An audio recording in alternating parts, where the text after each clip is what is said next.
সামনে যে বড় সড়ো কোনো বন্যা হয় কিনা আল্লাহ ভালো জানে। বলা হচ্ছে যে একটা জলোচ্ছ্বাসের মানে ঝুঁকির মধ্যে আছে বিশ্বের বহু কান্ট্রি জলোচ্ছ্বাস, বড় একটা জলোচ্ছ্বাসের হুমকির মধ্যে আছে। 20 ফুট থেকে 25 ফুট পানি উঠে যাবে, উঠে উপকূলবর্তী অঞ্চলগুলো ডুবিয়ে দিবে। এটা এখন গবেষকরাই বলছেন, বিজ্ঞানীরা। আর আমরা তো আগেই বলেছি, যখন একটা জনপদের মধ্যে শিরকের পাপ বেশি হয়, কোন পাপ? শিরকের পাপ। শিরক শুধুমাত্র ওই মূর্তি পূজা করাই শিরক নয়, আপনাদেরকে জানাই দিতে চাই, কবর পূজা করাও শিরক। কথা কি বুঝতে পারছেন? আমার কথা কিভাবে নিবেন জানি না, কিন্তু আমাকে তো বলতে হবে। শুধু মূর্তি পূজা করাই শিরক না, কবরে সেজদা করাও শিরক। তো যখন শিরকের সয়লাভ হয় একটা এলাকার মধ্যে, একটা জাতির মধ্যে, তখন নূহ আলাইহিস সালামের কওমকে আল্লাহ পাক যেমন প্লাবন দিয়ে ভাসিয়ে দিয়েছিলেন, ওরকম বন্যা জলোচ্ছ্বাস প্লাবন দিয়ে ভাসিয়ে দিবেন আল্লাহ। কারণ নোংরামি ধুইতে হলে অনেক পবিত্র পানির দরকার। আর শিরক হচ্ছে সবচেয়ে নোংরা জিনিস। আল্লাহর জমিনের সবচেয়ে নোংরা জিনিস কে? শিরক। এগুলো তো গেল ধর্মতাত্ত্বিক শিরক। এখন তো শিক্ষার মধ্যেও শিরক, শিক্ষার মধ্যেও শিরকি আকীদা ঢুকিয়ে দেওয়া হচ্ছে। এবং এটা কোন আকীদা, এটা বলার তো আর প্রশ্ন আসে না, সবাই বোঝেন কোন আকীদা। যখন মানুষ কোরআনের সৃষ্টি তত্ত্ব বাদ দিয়ে মানব রচিত সৃষ্টি তত্ত্ব বইয়ের মধ্যে ঢুকায়, এগুলো শিরক না? অর্থনীতির মধ্যে এখন শিরক আছে।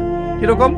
আল্লাহ পাক হালাল যে অর্থনীতি দিয়েছেন, ওটাকে বুড়া আঙ্গুল দেখিয়ে এখন সুদ ভিত্তিক অর্থনীতি চলছে সব জায়গায়। তো আল্লাহ পাকের হালালকে যে হারাম করে, এটা শিরক না? এটা সূরা তওবা পড়বেন, সূরা তওবার 31 নম্বর আয়াত। আমি রেফারেন্স দিয়ে কথা বলছি। সূরা তওবার 31 নম্বর আয়াত পড়ে দেখবেন, আল্লাহ পাক বলছেন যে আল্লাহর হালালকে যদি কেউ হারাম করে নেয় আর হারামকে হালাল করে নেয়, এই যে পরিবর্তন, এই কাজটা, এটা কিন্তু শিরকি আকীদা, কুফর, শিরক। আপনি আল্লাহর হালালকে হারাম করতে পারেন না। আল্লাহ পাক একটা হারাম করেছেন, আপনি হালাল করতে পারবেন না। মানেন না ব্যক্তিগতভাবে, সেটা আলাদা বিষয়, কিন্তু অন্যের উপর ইম্পোজ করতে পারবেন না। মনে করেন আল্লাহ পাক হালাল করেছেন পর্দা, আপনি পর্দা করেন না, বুঝলাম, এটা আপনার ব্যক্তি স্বাধীনতা, কিন্তু আপনি পর্দাকে ব্যঙ্গ করতে পারবেন না। ব্যঙ্গ করলে কুফরি হয়ে যাবে। মনে করেন মদ আল্লাহ হারাম করেছেন, আর কিছু মানুষ মদ খায়, হারাম মনে করেই খায় বা হালাল মনে করেই খায়, মানে খায় আর কি। তো একজন খায়, সেটা আলাদা আলাদা পাপ। আর কেউ যখন মনে করবে যে না, আল্লাহ পাকের এই হালাল হারামের বিধান আমি মানি না, আল্লাহ পাকের হালাল হারামের বিধান আমি মানি না, তখন হবে শিরক আর কুফর। এমনি হচ্ছে কবিরা গুনাহ। আর যখন হালালকে হারাম করে নিবে আর হারামকে হালাল করে নিবে, তখন শিরকের পর্যায়ে চলে যাবে। তো এই সিস্টেম এখন চলছে না? আল্লাহ পাকের সুদ ভিত্তিক, আল্লাহ পাকের হালাল অর্থনীতি বাদ দিয়ে সারা বিশ্বে এখন সুদ ভিত্তিক অর্থনীতি চলছে না? বুঝেন না এগুলা? আল্লাহ রাব্বুল আলামিন পবিত্র কোরআনে সূরা নাহলের মধ্যে একটা আয়াত নাযিল করেছেন, আয়াত নাম্বার 89। আল্লাহ পাক বলছেন, বিসমিল্লাহির রহমানির রহিম, ওয়া নাযালনা আলাইকাল কিতাবা তিবয়ানান লিকুল্লি শাই ওয়া হুদা ওয়া রাহমাতান ওয়া বুশরা লিল মুসলিমিন। আল্লাহ পাক নবী মুহাম্মদ সাল্লাল্লাহু আলাইহি ওয়াসাল্লামকে বলছেন, হে নবী মুহাম্মদ সাল্লাল্লাহু আলাইহি ওয়াসাল্লাম, আমি তোমার প্রতি এমন একটা কিতাব নাজিল করেছি, এই কিতাব আল কুরআনুল কারীম। হে নবী মুহাম্মদ সাল্লাল্লাহু আলাইহি ওয়াসাল্লাম, আমি আপনার প্রতি এমন একটা কিতাব নাজিল করেছি, যে কিতাবটা হচ্ছে তিবিয়ানান লিকুল্লি শাই, অর্থাৎ এই পৃথিবীর প্রতিটা বিষয়কে ব্যাখ্যা করবে, মানুষের জীবনের প্রতিটা বিষয়কে ব্যাখ্যা করবে, এমন একটা কিতাব আমি নাজিল করেছি। বলেন সুবহানাল্লাহ। শুধু তাই নয়, ওয়াহুদান, এবং এই কিতাবটা ব্যাখ্যা তো করবেই, একই সাথে হেদায়াত মানে পথ দেখাবে, ওয়া রাহমাতান, এবং এই কিতাবটা হচ্ছে আল্লাহর পক্ষ থেকে রহমত বা অনুগ্রহ, দয়া।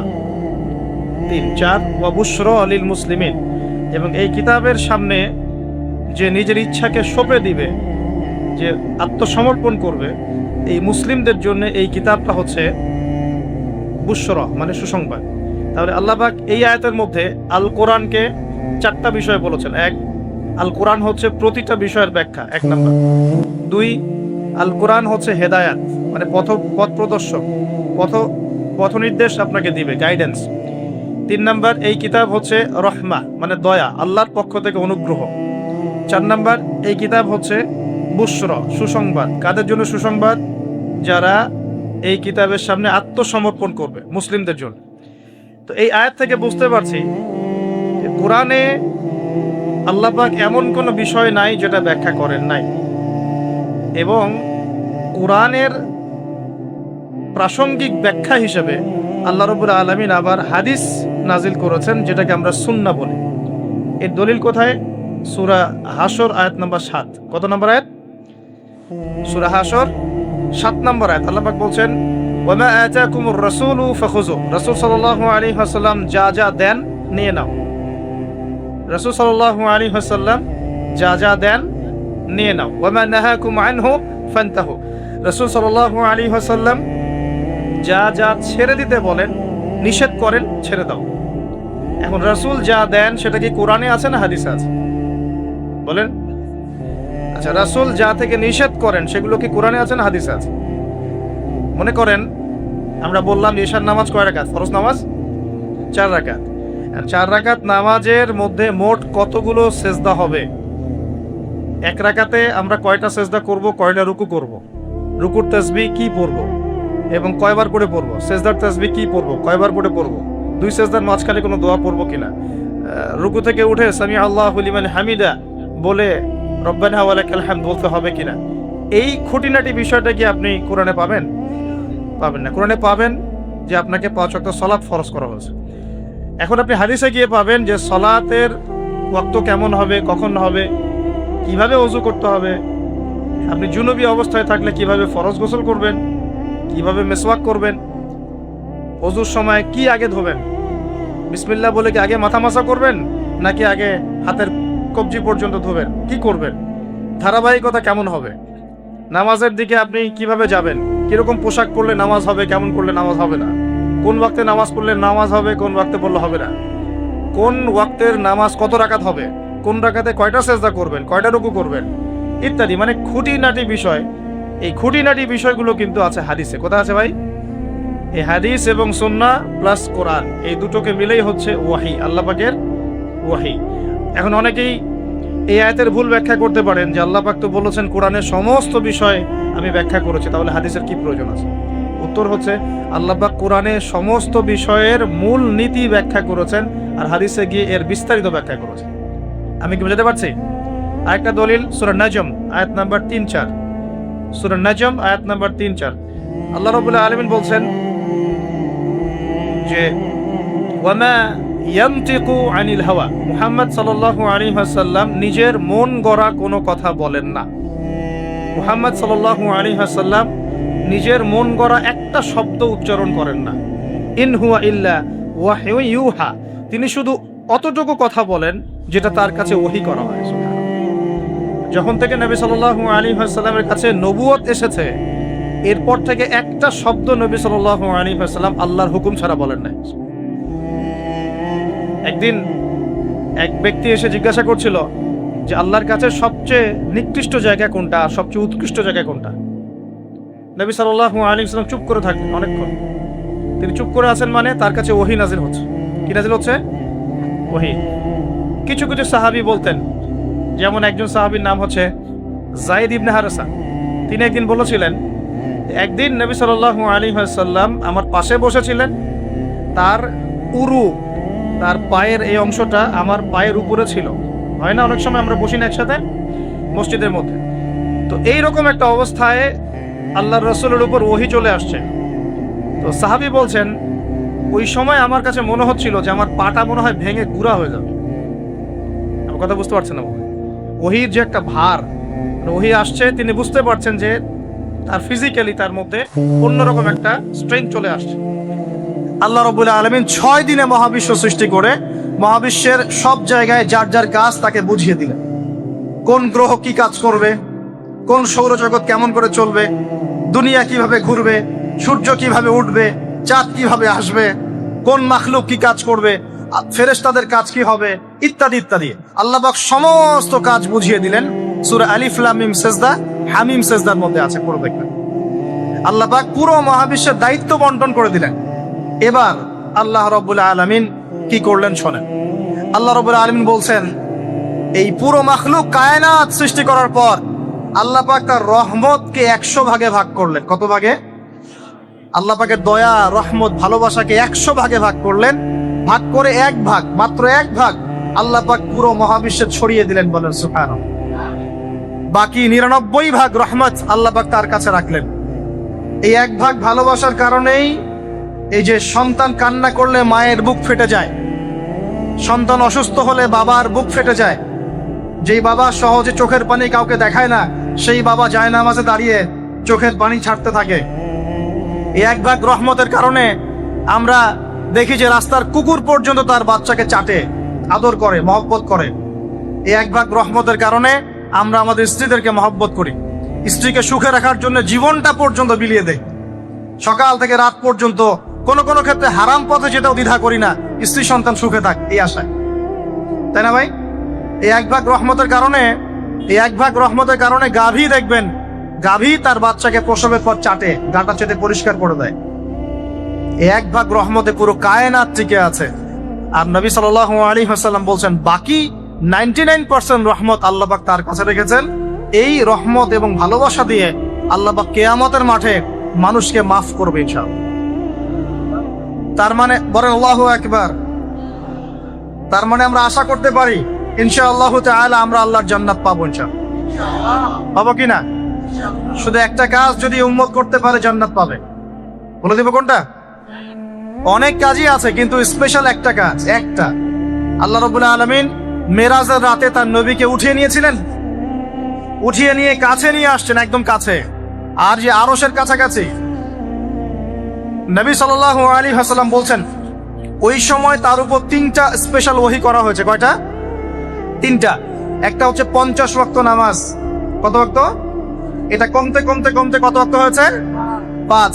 5কেও কমানোর জন্য কোন নবী বলছিলেন? মুসা আলাইহিস সালাম বলছেন 5ও পারবে না, কমাই নিয়ে আসেন। 5ও যে পারবে না, মুসা আলাইহিস সালাম কেমন করে জানলেন? তার উম্মত 2 ওয়াক্ত নামাজ ফরজ। কয় ওয়াক্ত নামাজ ফরজ ছিল? ওই 2 ওয়াক্ত তার আদায় করতে পারে নাই। এই অভিজ্ঞতা থেকে তিনি বলেছেন যে আপনার উম্মত 5 ওয়াক্ত পারবে না। সত্যি না মিথ্যা কথাটা? আসলেই কি উম্মত 5 ওয়াক্ত নামাজ পড়তে পারছে? আচ্ছা, যাই হোক, আল্লাহ পাক আমাদেরকে পড়ার তৌফিক দান করুন। দ্বিতীয় ওহী হচ্ছে সূরা বাকারার শেষের 3টা আয়াত। কয় আয়াত? সূরা বাকারার শেষের 3 আয়াত ওহী করেছেন কে? আল্লাহ রাব্বুল আলামিন। কোন ব্যক্তি যদি রাতের বেলা সূরা বাকারার শেষের 3টা আয়াত পড়ে সারা রাত ইবাদত করেন নাকি পাবে ইনশাআল্লাহ। আর 3 নাম্বারটা হচ্ছে স্পেশাল, সেটা হচ্ছে আল্লাহ পাক বলেছেন, হে মুহাম্মদ সাল্লাল্লাহু আলাইহি ওয়াসাল্লাম, বলেন সাল্লাল্লাহু আলাইহি ওয়াসাল্লাম, তোমার উম্মতের কোন ব্যক্তি যদি আসমান জমিনের সমান গুনাহ নিয়ে আমার সামনে দাঁড়ায়, আসমান জমিন সমান গুনাহ নিয়ে আমার সামনে দাঁড়ায়, কিন্তু আমার সাথে শিরকের পাপ নাই, আমার সাথে কোনো শিরকের পাপ করে নাই, ইনশাআল্লাহ আমি আল্লাহ তার সামনে আসমান জমিন সমান ক্ষমা নিয়ে হাজির হব ইনশাআল্লাহ। তার মানে আমরা যদি ইনশাআল্লাহ তাআলা শিরকের পাপ থেকে দূরে থাকতে পারি, ইনশাআল্লাহ আশা করা যায় আমরা আল্লাহর সন্তুষ্টি পাবো ইনশাআল্লাহ। এরপর আল্লাহ রাব্বুল আলামিন কি করলেন? আল্লাহ রাব্বুল আলামিন পুরো মহাবিশ্ব সৃষ্টি করে সব দায়িত্ব ভাগ করে দিলেন। ভাগ করে দেওয়ার পরে আল্লাহ পাক জান্নাত জাহান্নাম সৃষ্টি করেছেন কিনা? আচ্ছা, জান্নাত এবং জাহান্নাম কার কার জন্য সৃষ্টি করেছেন বলেন? জিন আর মানুষ। আচ্ছা, এখন জান্নাতের চেয়ে কি শান্তির কোনো জায়গা আছে? আচ্ছা, এই জান্নাত কার জন্য সৃষ্টি করেছেন? জিন আর মানুষ। আচ্ছা, তাহলে আল্লাহ পাক মানব জাতিকে ভালোবাসেন কিনা? ভালোবাসেন কিনা? আপনি যখন কাউকে ভালোবাসবেন তাকে সবচেয়ে সুন্দর গিফট দিতে চাইবেন কিনা? তার জন্য সবচেয়ে ভালোটা কিনতে চাইবেন কিনা? আল্লাহ পাক জান্নাত তৈরি করেছেন কাদের জন্য? আমাদের জন্য। তার মানে আল্লাহ পাক আমাদেরকে ভালোবাসেন কিনা? অবশ্যই বাসেন। আল্লাহ রাব্বুল আলামিন জাহান্নামও তো সৃষ্টি করেছেন। এখন যদি বলি যে তাহলে আল্লাহ পাক কি আমাদেরকে ভালোবাসেন না, জাহান্নামে কিভাবে দিবেন? উত্তরটা কি হবে তাহলে? উত্তর হচ্ছে এই যে যদি আল্লাহ না করুক কোনো ব্যক্তি জাহান্নামে যায়, তাহলে বুঝতে হবে সেই ব্যক্তি জাহান্নামে যাওয়ার যোগ্য ছিল বলেই জাহান্নামে গিয়েছে। কথা কি বুঝতে পারছেন? আর যদি কোনো ব্যক্তি জান্নাতে যায় তাহলে বুঝতে হবে সেই ব্যক্তির উপর আল্লাহ পাক দয়া করেছেন বলেই সে জান্নাতে গিয়েছে। সামনে রহমত পাওয়ার একটা সুবর্ণ সুযোগ আসছে, সেটা হলো রমজান মাস। কি মাস?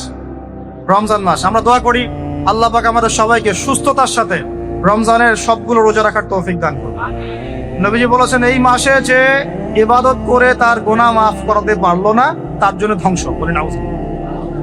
আমরা তো রমজান আসার আগে দুনিয়াবি প্ল্যান করছি, রমজানে কিভাবে ব্যবসায় উন্নতি করব, রমজানে কিভাবে বেশি লাভ করব। হ্যাঁ, তো রমজান মাস হচ্ছে ইবাদতের মৌসুম। আল্লাহ পাক আমাদের সবাইকে রমজান মাসে 5 ওয়াক্ত নামাজ পড়ার তৌফিক দান করুন, কোরআন তেলাওয়াত করার তৌফিক দান করুন, কোরআন বুঝে পড়ার তৌফিক দান করুন, তারাবির নামাজ জামাতে পড়ার তৌফিক দান, এবং বেশি বেশি মানুষকে ইফতার করানোর তৌফিক দান। যাদের যাকাত ফরজ হয়েছে, যাকাত দিচ্ছেন না, আল্লাহর ওয়াস্তে রমজান মাসে যাকাত দিয়ে দিবেন ইনশাআল্লাহ। আর আমি কিন্তু আগেই বলেছি, রমজান মাসে ভাই দ্রব্য মূল্যের দাম কিন্তু খুব চড়া ওঠানামা কম। অতএব যাদের সামর্থ্য কম তাদের ঘরে ইফতার পৌঁছে দেওয়ার দায়িত্ব কার? যা আমাদের। যাদের সামর্থ্য আছে তারা, যারা সামর্থ্যবান নয় তাদের ঘরে ঘরে মাসের বাজার পৌঁছে দিবেন ইনশাআল্লাহ। আল্লাহ পাক তৌফিক এনায়েত করুন বলি আমি। এবার দেখেন, আল্লাহ পাক সৃষ্টি করলেন আদম আলাইহিস সালামকে। কাকে? এর আগে আল্লাহ পাক জিন জাতি সৃষ্টি করেছেন, আমি ওইদিকে যাচ্ছি না, আমি মানুষের কথা বলছি। আদম আলাইহিস সালামকে আল্লাহ পাক কেমন করে সৃষ্টি করেছেন? আল্লাহ পাক সূরা সাদের মধ্যে বলেছেন যে খলাকতু বিয়াদাই, খলাকতু বিয়াদাই, আমি আদমকে আমার হাত দিয়ে সৃষ্টি করেছি। কি দিয়ে? হাত দিয়ে। এটা কি ভালোবাসার বহিঃপ্রকাশ নয়? আল্লাহ পাক কি আমাদেরকে ভালোবাসেন না? ভালোবাসেন। আচ্ছা, এই দুনিয়াতে যত কিছু আছে, এই দুনিয়ার আকাশ বাতাস নদী নালা পানি অক্সিজেন সবকিছু কার জন্য সৃষ্টি করা হয়েছে? গরু ছাগলদের জন্য, মানুষের জন্য। মূল দায়িত্ব কার? মূল অধিকার কার? মানুষের নয় কি? তাহলে এই পুরো বিষয়গুলো কি আল্লাহ পাকের ভালোবাসার বহিঃপ্রকাশ নয়? হ্যাঁ। আচ্ছা, এবার আসেন, আল্লাহ পাক আদম আলাইহিস সালামকে সৃষ্টি করে সমস্ত নাম শিক্ষা দিয়েছেন। এই যে নাম শিখানো মানে জ্ঞান শিখানো, এই জ্ঞান শিখানোটাকে আল্লাহর দয়া ভালোবাসা নিদর্শন নয়? একটু ধরায় দিচ্ছি আপনাদেরকে। এবার সামনে আসেন, আল্লাহ পাক ফেরেশতাদের সামনে তাকে উপস্থাপন করলেন, করে বললেন সব ফেরেশতা তোমরা যারা আছো সেজদা করো আদমকে। এই যে আমাদের পিতাকে সম্মানিত করা হচ্ছে, এটা কি ভালোবাসার বহিঃপ্রকাশ নয়? এবার আমাদের পিতাকে সম্মানিত করা হলো, ইবলিস সেজদা করলো না, সে কিয়াস করলো, বাতিল কিয়াস, যুক্তি দিল আমি তার চেয়ে শ্রেষ্ঠ ইত্যাদি। আল্লাহ পাক ইবলিসকে অভিশপ্ত করলেন, আমাদের পিতা তাকে জান্নাতে রাখলেন। এই যে জান্নাতে রাখলেন, এটা কি আল্লাহ পাকের ভালোবাসা নয়? এবার আল্লাহ পাক আদম আলাইহিস সালামের পাঁজর থেকে সৃষ্টি করলেন তার স্ত্রী হাওয়া আলাইহিস সালামকে। ওই যে শুরুতে বলেছি, স্রষ্টা একা থাকতে পারলেও সৃষ্টি কি পারবে? এই জন্য আদম আলাইহিস সালামের পাঁজর থেকে তার স্ত্রীকে সৃষ্টি করা হয়েছে। উভয়ের মাঝখানে ভালোবাসা দিয়ে দেওয়া হয়েছে। সুবহান।